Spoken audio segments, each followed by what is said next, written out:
औज़ुबिल्लाहिमिनश्शैतानिर्रजीम बिस्मिल्लाहिर्रहमानिर्रहीम अल्हम्दुलिल्लाहि वकफ़ा वस्सलातु अला इबादिहिल्लज़ीना इस्तफ़ा खुसूसन अला मुहम्मदिनिल मुस्तफ़ा अम्मा बअदु फ़बिस्मिल्लाहिर्रहमानिर्रहीम कुलिल्लाहुम्मा मालिकुल मुल्क तुअतिल मुल्का मन तशा व तुनज़िउल मुल्का मिम्मन तशा व तुइज़्ज़ु मन तशा व तुज़िल्लु मन तशा बियदिकल खैर इन्नका अला कुल्लि शैइन कदीर। ऐज़ान करामी कदर सूरह आल इमरान में अल्लाह ताला इरशाद फरमा रहा है कि ऐ मेरे हबीब सल्लल्लाहु अलैहि वसल्लम, आप फरमा दीजिए कि ऐ अल्लाह, तू बादशाहत का मालिक है, जिसे चाहे बादशाहत अता कर दे, जिससे चाहे बादशाहत को सलब कर ले, जिसे चाहे इज़्ज़त अता करे, जिसे चाहे ज़िल्लत अता करे, और तू हर चीज़ पर कुदरत रखता है। यानी इस आयत का मफ़हूम कुल्ली ये है कि अल्लाह बादशाहत का मालिक है, जिसे चाहे बादशाह बना दे, जिसे चाहे उससे बादशाहत को सलब कर ले, जिसे चाहे उसको मुअज़्ज़ज़ बना दे, और जिसे चाहे उसकी इज़्ज़त को सलब कर ले, और अल्लाह हर चीज़ पर कुदरत रखता है। अज़ीज़ान गिरामी कदर, जब अल्लाह अला कुल्ली शैइन कदीर है, हर चीज़ पर कुदरत रखता है, तो क्या इस बात पर कुदरत नहीं रखता कि तमाम इंसान अल्लाह की इबादत करें? क्या इस बात पर कुदरत नहीं रखता कि तमाम इंसान अल्लाह को सजदा करें? जब अल्लाह अला कुल्ली शैइन कदीर है, तो तमाम इंसान अल्लाह को सजदा क्यों नहीं कर रहे? तो अल्लाह ताला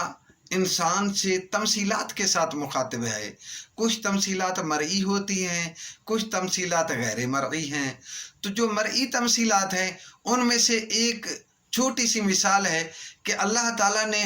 जब इंसानी बच्चे को पैदा किया, तो जब ये बच्चा बढ़ता है, इसका जिस्म ग्रोथ पाता है, तो इसके अज़ा व जवारे मुकम्मल होकर बढ़ना शुरू हो जाते हैं, लेकिन आँख नहीं बढ़ती, क्योंकि आँख को अल्लाह ताला ने बच्चे के बचपन में ही कामिल बनाया है। उस आँख को कामिल बना के अल्लाह इंसान को बता रहा है कि ए इंसान, मैंने तेरी आँख को जिस तरह कामिल बनाया है, वैसे तेरी अकल को भी कामिल बना सकता था, वैसे तेरे अज़ा व जवारे को भी कामिल बना सकता था, लेकिन इसकी हिकमत को समझो कि मैंने बाकी अज़ा व जवारे को कामिल क्यों नहीं बनाया। फिर गैर मरई तमसीलात में से एक मिसाल अल्लाह ने कहा कि ए इंसान देख, तुझसे पहले मैंने फरिश्तों को खलक किया जो तुझसे कहीं ज़्यादा ताकतवर हैं, लेकिन हर वक्त मेरी तस्बीह भी कर रहे हैं, हर वक्त मेरी इबादत कर रहे हैं, हर वक्त मुझे सर बसजूद हैं मेरे आगे। तो मैं जब इनको बना सकता हूँ, तो तुझे भी अपने सजदे पे मजबूर कर सकता हूँ, लेकिन मैंने तेरी हदायत के लिए 1,24,000 अम्बिया को भेजा ताकि तुझे इख्तियार कुल्ली हासिल हो जाए। किस चीज़ के लिए? अल्लाह ताला 29वें पारे में इरशाद कर रहा है कि तबारकल्लज़ी बियदिहिल मुल्क व हुवा अला कुल्लि शैइन कदीरुल्लज़ी खलक़ल मौत वल हयात लियब्लुवकुम अय्युकुम अहसनु अमला, कि वो अल्लाह मालिकुल मुल्क है, और उस अल्लाह ने मौत और ज़िंदगी को इस वजह से खलक किया है ताकि वो देखे तुम में से अमल के एतबार से बेहतर कौन है।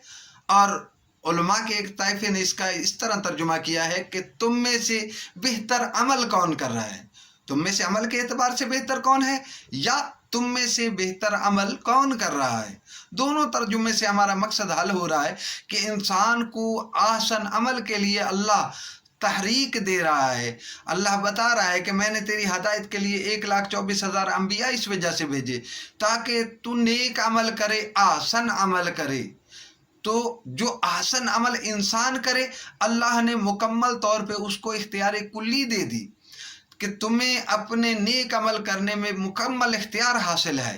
कि तुम अपने इख्तियार से नेक अमल करो, उसकी मुकम्मल जज़ा तुम्हें बरोज़ माशर मिलेगी। तुम अगर इस दुनिया में मेरी मासियत करते हो, कोई गलत काम करते हो, कोई बुराई करते हो, तो उसमें भी तुम्हारा मुकम्मल इख्तियार है, और उसकी मुकम्मल सज़ा तुम्हें बरोज़ माशर मिलेगी। तो वाले हाजा अज़ीज़ान गिरामी कदर,